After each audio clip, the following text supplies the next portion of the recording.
Hello, everyone, and welcome back to another episode of Blame It on the Stars, where we give you an inside look at what's going on in the universe so you can blame your problems on the stars. It is Jade here. And it's Kara.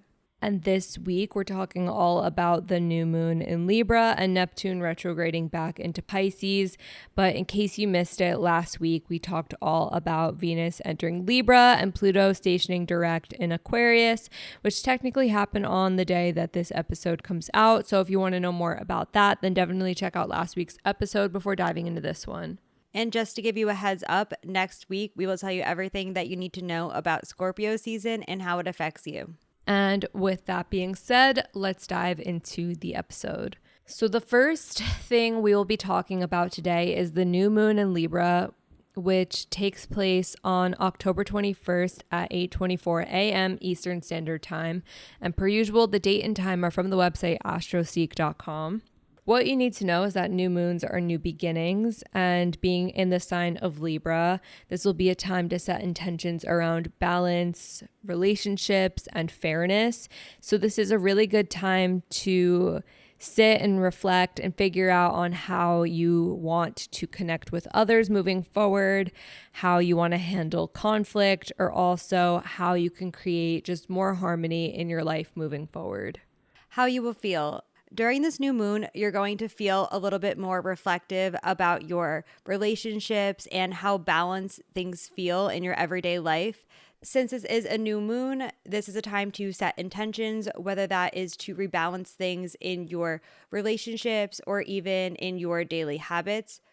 So where this will show up in your life, this could show up like paying more attention to fairness or justice. You might also notice that you are drawn to refresh your style or just surround yourself with more aesthetically pleasing things, since Libra is ruled by Venus, which is the planet of beauty.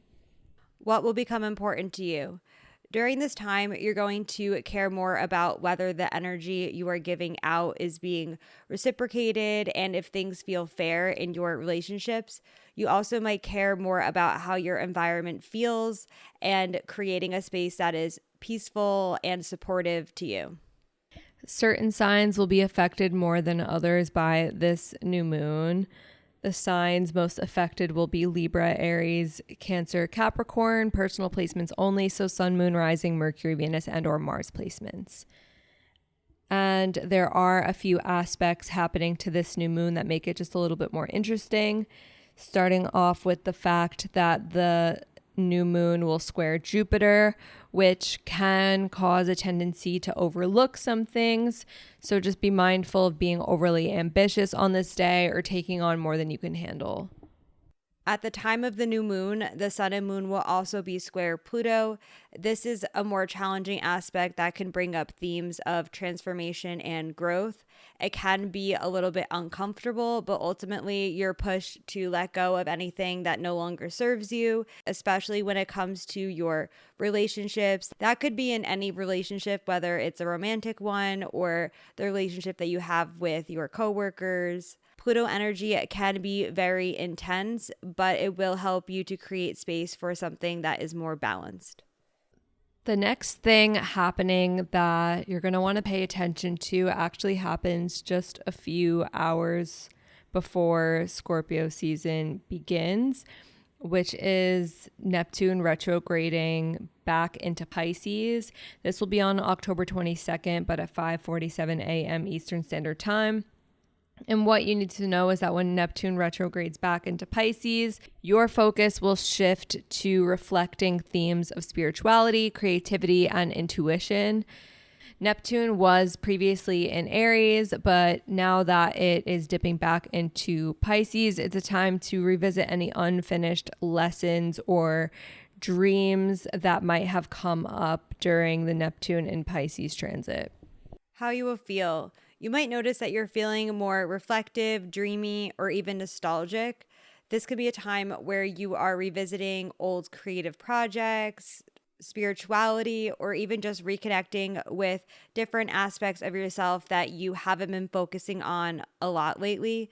There also could be some moments of confusion, so remember to stay grounded. And where this will show up in your life. So this could show up in your creative life or in your spiritual practice, or even in just how you're approaching compassion or empathy. You might notice that themes of imagination and creativity start showing up again as Neptune shifts back into Pisces. What will become important to you? You're going to feel more drawn to connect to your inner self, whether that's through journaling, meditation, or even creative outlets. It's a good time to reflect on the things that inspire you and make sure that you are taking practical actions as you're working towards your dreams. And per usual, certain signs will be affected more than others. And the signs most affected by Neptune retrograding back into Pisces are Pisces, Virgo, Gemini, and Sagittarius. Personal placements only. So Sun, Moon, Rising, Mercury, Venus, and or Mars placements. And that is it for this week's episode. Just a reminder, next week we're talking all about Scorpio season.